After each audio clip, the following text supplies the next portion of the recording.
Hello बच्चों, आप सभी का अपना यूट्यूब चैनल YI क्लास में बहुत बहुत स्वागत है। तो बच्चों, आज की वीडियो में हम पढ़ेंगे जो अर्थशास्त्र है उसमें जो तीसरा पाठ आपका है, उस पाठ का नाम है मुद्रा और साख है। यानी जो मुद्रा और साख है, इस पूरे पाठ में जितने भी बहुविकल्पी और अतिलघुत्तरी प्रश्न हैं इंपॉर्टेंट, मैं आज इस वीडियो में आपको बताने वाला हूँ। तो बच्चों, यहाँ पर जो प्रश्न नंबर 1 कह रहा है वो आपके सामने है। निम्नलिखित में से कौन सा बैंक भारत का केंद्रीय बैंक है? ये बहुत ही महत्वपूर्ण प्रश्न है। एग्जाम 2018 और 15 में और 19 में भी आया है। अगर क्वेश्चन बैंक आप उठा के देखो तो ये जो प्रश्न आया है बहुत ही महत्वपूर्ण प्रश्न है। आप इस प्रश्न को आप छोड़िएगा नहीं। आप मेरे वीडियो में इस प्रकार से बने रहें और मैं आपकी सेवा हमेशा करता रहूं। प्रश्न नंबर 1 है, निम्नलिखित में से कौन सा बैंक भारत का केंद्रीय बैंक है? ऑप्शन ए है State Bank of India, B option है भारतीय रिजर्व बैंक, सी ऑप्शन है इंडिया बैंक और डी ऑप्शन है ओवरसीज बैंक। यानी जो भारत का जो केंद्रीय बैंक है वो क्या है? आपका भारतीय रिजर्व बैंक है। यानी जो आपके पास जो धन है, जो पैसा है, जो नोट है, वो किस बैंक से बनता है, किस बैंक में छपता है? वो छपता है भारतीय रिजर्व बैंक। जब आप नोट को निकालते हो देखते हो ऊपर लिखा रहता है भारतीय रिजर्व बैंक रहता है। अर्थात भारत का जो केंद्रीय बैंक है उसका नाम क्या है? भारतीय रिजर्व बैंक। तो इसका जो सही आंसर आपके सामने है वो ऑप्शन नंबर बी भारतीय रिजर्व बैंक है। प्रश्न नंबर 2 है, वस्तु विनिमय संबंधित है। यानी जो विनिमय का अर्थ होता है लेन देन, चेंजिंग करना, एक्सचेंज करना, ठीक, अदला बदली करना। वस्तु विनिमय संबंधित है। ऑप्शन ए है वस्तुओं के उत्पादन से, बी ऑप्शन है मुद्रा से, सी ऑप्शन है मजदूरी निर्धारण से, डी ऑप्शन है वस्तुओं के आदान प्रदान से। यानी यहाँ पर जो आपका सही उत्तर आपके सामने है डी ऑप्शन है वस्तुओं के आदान प्रदान से वस्तु विनिमय होता है। ठीक, अगर धन को हम आदान प्रदान करेंगे धन विनिमय हो जाएगा। यानी जिसके बारे में बताया, वस्तु के बारे में बता रहा है वस्तु विनिमय, तो हम यहाँ पर वस्तुओं को ही लेन देन करेंगे, वस्तुओं का ही आदान प्रदान करेंगे। वस्तु विनिमय से मुराद क्या है? वस्तुओं के आदान प्रदान करना। ठीक, जो कि ऑप्शन नंबर डी आपका सही उत्तर है। प्रश्न नंबर 3 आपके सामने है, निम्न विनिमय में से कम कितने पक्षों की आवश्यकता होती है? अगर आपको एक्सचेंज करना है, वस्तुओं को आदान प्रदान करना है, तो कितने पक्ष और कितने लोगों की आवश्यकता होती है वस्तु विनिमय के लिए? कहोगे सर 2 ही लोग, केवल मैं दूंगा आप लेंगे, आप दोगे मैं लूंगा, केवल 2 लोग होते हैं। यानी लेन देन के लिए केवल कितने लोग होते हैं? केवल 2 ही लोग होते हैं ना। 2 पक्षों की आवश्यकता होती है वस्तु विनिमय के लिए। वस्तु को लेन देन करने के लिए कम से कम कितने लोगों की आवश्यकता होती है? वो ऑप्शन ए जो है करेक्ट आंसर आपका है 2। प्रश्न नंबर 4 है, वस्तु विनिमय प्रणाली को कहते हैं। यानी वस्तु के आदान प्रदान को वस्तु विनिमय कहते हैं। जो वस्तु विनिमय होता है वो 2 पक्षों के बीच में होता है। तो वस्तु विनिमय प्रणाली को हम क्या कहते हैं? ए है प्रत्यक्ष विनिमय, बी है अप्रत्यक्ष विनिमय, सी आपका है मौद्रिक, डी आपका है क्रय विक्रय। यानी जो प्रत्यक्ष विनिमय होता है ऑप्शन नंबर ए जो है बिल्कुल सही है। अब क्यों सही है आपको हम समझा दे रहे हैं। तो यहाँ से जो वस्तु विनिमय प्रणाली होता है वो आपका प्रत्यक्ष विनिमय होता है। यानी जब आप वस्तुओं को आदान प्रदान करोगे, प्रत्यक्ष करोगे ना, किसी के सामने करोगे ना, जो आपकी जो 2 लोग रहते हैं उनके सामने करोगे ना आदान प्रदान, उनके सामने ही करोगे लेन देन ना। यानी प्रत्यक्ष के माने होता है जो आंख के सामने हो, अप्रत्यक्ष के माने होता है जो आंख के सामने ना हो। यानी जो अप्रत्यक्ष विनिमय होता है, जो आंख के सामने अदला बदली होती है, उसे प्रत्यक्ष विनिमय कहते हैं। जो आंख पीछे अदला बदली की जाती है वस्तुओं को, उन्हें कहते हैं अप्रत्यक्ष विनिमय वस्तु कहा जाता है। तो यहाँ से जो वस्तु विनिमय है वो ऑप्शन ए जो है प्रत्यक्ष विनिमय है। प्रश्न नंबर 5 है, मुद्रा का प्रमुख कार्य निम्न में से क्या है? ए ऑप्शन है विनिमय, जमा, प्राप्ति, ऋण, उपलब्ध।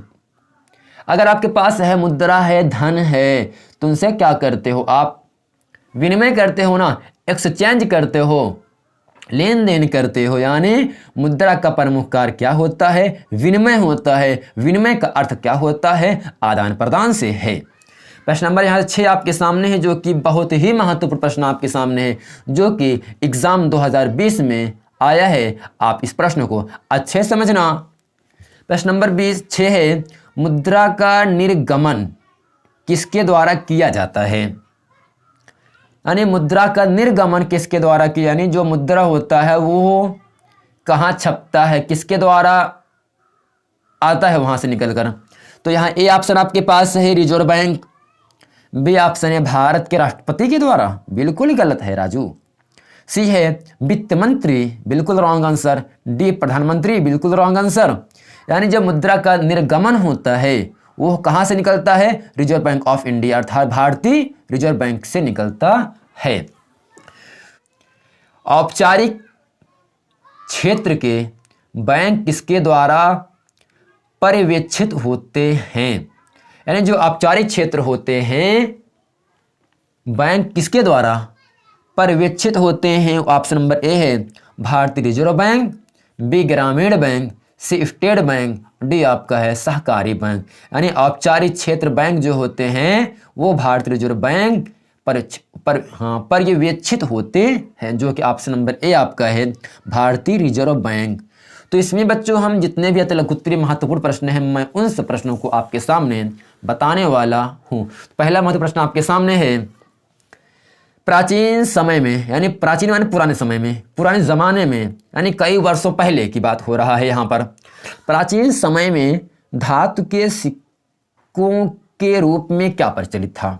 प्राचीन समय में धातु के सिक्कों के रूप में क्या प्रचलित था, यानी क्या चल रहा था?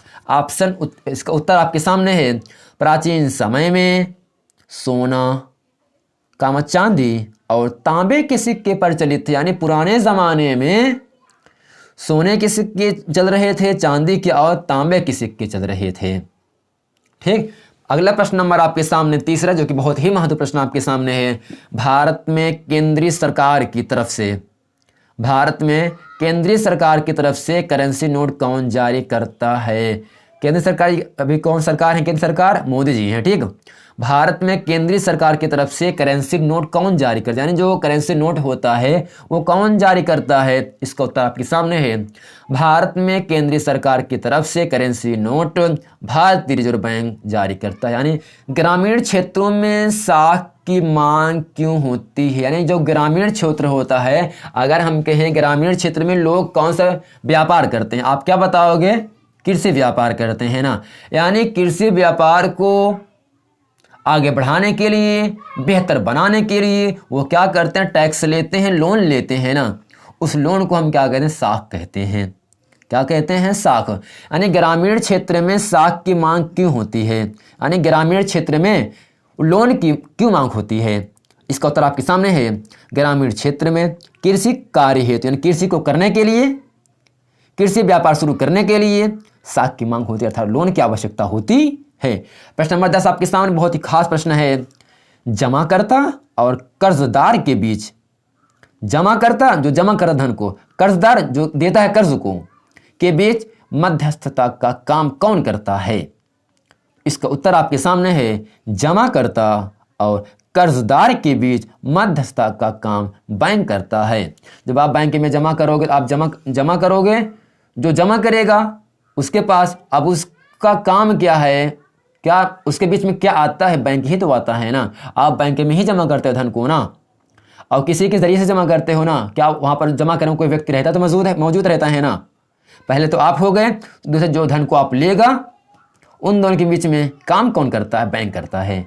तो ये था अर्थशास्त्र जो तीसरा पार्ट था, अतिलघुत्तरीय और तो बच्चों जो यहाँ पर प्रश्न नंबर 14 बहुत ही महत्वपूर्ण प्रश्न है। ये आपको 2020 में एग्जाम में आया है, किसी न किसी राज्य में आया है। उम्मीद करेंगे 2021 में उत्तर प्रदेश में आ जाएगा, आपको मिलेगा आपके सामने।